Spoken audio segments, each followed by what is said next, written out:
Have you ever tried something weird just to see what happens? For the last 30 days, I've been doing something called intermittent day fasting. Basically, I eat one day and I don't eat the next. Um, no fancy supplements, no cleanses, just water and a little bit of salt in it on my fast days. And then on my feast days, I try to keep level head for everything and basically have a high protein diet. Um, Gotta say, the whole experience kind of surprised me. So I didn't necessarily start this because I wanted to lose weight or hack my metabolism or win some sort of iron dad or something. I started this because I wanted to reset. I have a bit of a sweet tooth, so I tend to gravitate towards the sweet progressively over time. And then I notice when I'm kind of going overboard, and I do one of these sort of things to reset my sweet tooth and kind of bring me back into a more balanced lifestyle. Um,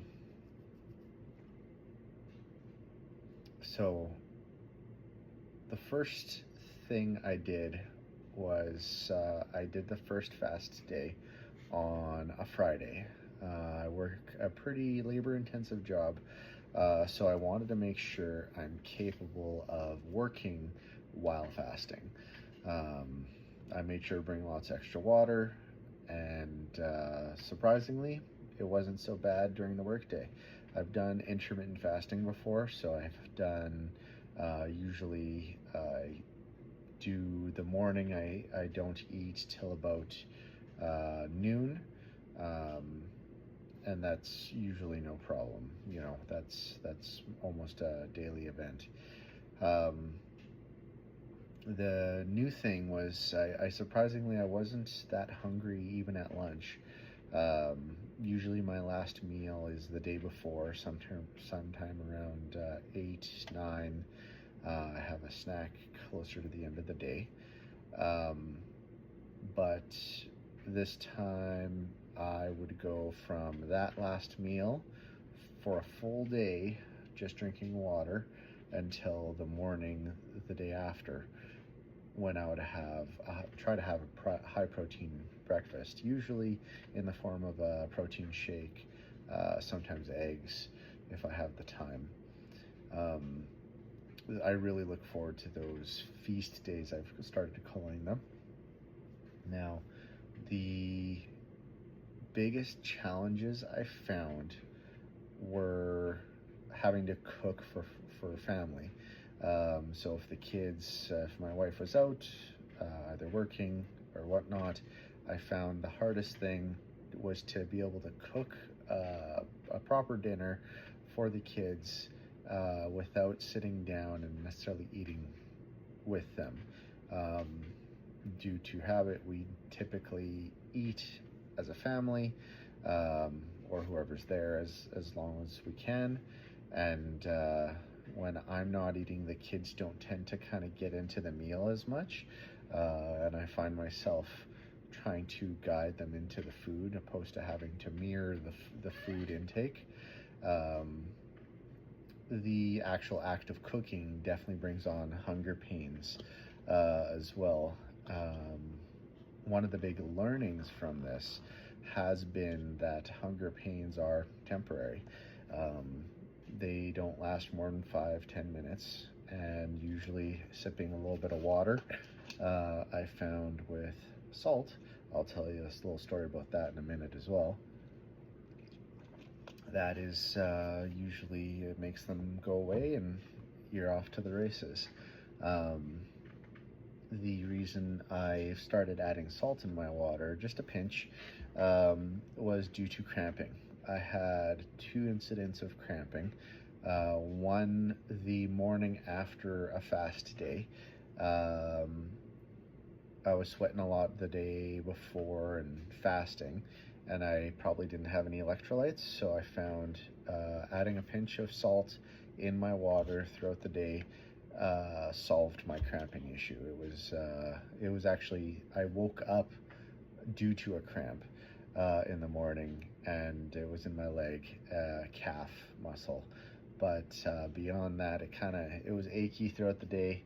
I kind of contemplated breaking a fast because of another one um, with a banana before I realized the salt trick. So that was the other learning. It was just a matter of adjusting my lifestyle to the fasting, really, what it was. Um, so there's, scientific aspects to doing the intermittent day fasting. Fasting in general has its health benefits. You have the benefit of autophagy. So think of it kind of like your cells doing spring cleaning, and they get rid of all the junk and the stuff that you don't need to hold on to, and it kind of recycles it back and out, for that matter. It helps your insulin reset. Now,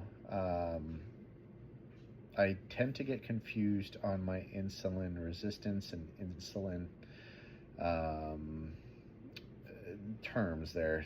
I haven't figured that all out yet, just because they're very similar for me, and I'm not as biologically inclined as my wife. But for the most part, it helps your insulin reset.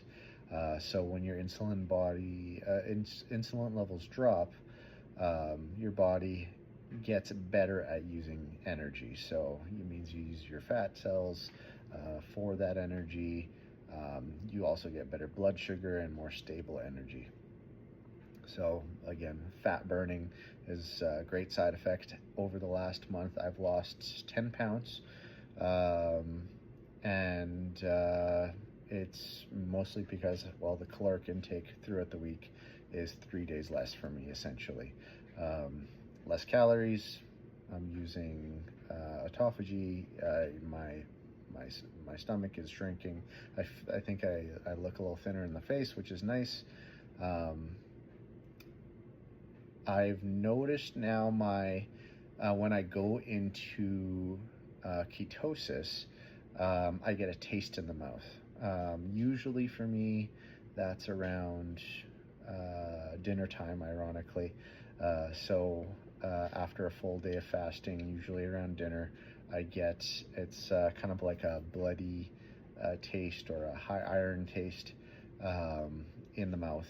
And that's usually a sign that I've kind of hit ketosis. At least I've noticed that. I haven't done any tests about it yet. Just from my research, though, that's one of the indicators. You can do pee strips, or there's a blowing device that tests if you've hit ketosis or not. But those are, I think I'll just go with my body and just kind of go with how I feel. The other aspect I've noticed throughout the last month is just the mental aspect of late day, usually around 9, 10 at night. I start kind of questioning, why don't I just have a bite? Do I wait till the next day when I could just have a bite now of something, just break my fast. I definitely have had a few days of, I break down, and I break my fast early. I try not to beat myself up about it. Sometimes I just go, it was one battle lost, but overall I still had a fast. I still hit a lot of the goals that I wanted to. And I'll try again in, the 24 plus hours. So it's typically my fast days are Monday, Wednesday, and Friday, and then the other days are feast days. I take a break on the weekend. Again, I try not to go too nuts, but between birthday parties and just going out with the kids and family, sometimes you have an extra slice of cake or something. Again, I don't beat myself up about it. I'm going to continue doing it just because I have had benefits. being able to sit with the discomfort and not soothing it away with a snack is very empowering, I would say. Um, it made me aware of my eating as a, not necessarily as a nourishment, but it's like it's a soothing aspect in a lot of cases. Um, yeah, if you're curious, the guy that I kind of um, learned this from, um, what I believe his name is Hermes the Cynic. It was very much on a whim. I just saw a single video and I'm like, hey, that sounds like a thing I would want to try. Kind of did a little bit of research, and I've done because I've done some fasting before. I figured I'd just give it a go. Yeah, I would encourage you to give it a try if this is interesting to you. Um, Let me know in the comments if you've ever tried it, if you have any tips or things that helps you get into your body into the rhythm of the fast and feast. What days do you use? Do you go all out and do you just keep going, alternating? Do you do like a 1 day, 2 on? I don't know what the options are, but this way has been working for me. How it extends from here, I don't know, but the 30-day challenge was accomplished. Thanks for hanging out with me. If you're interested in more videos like this, let me know. Take care.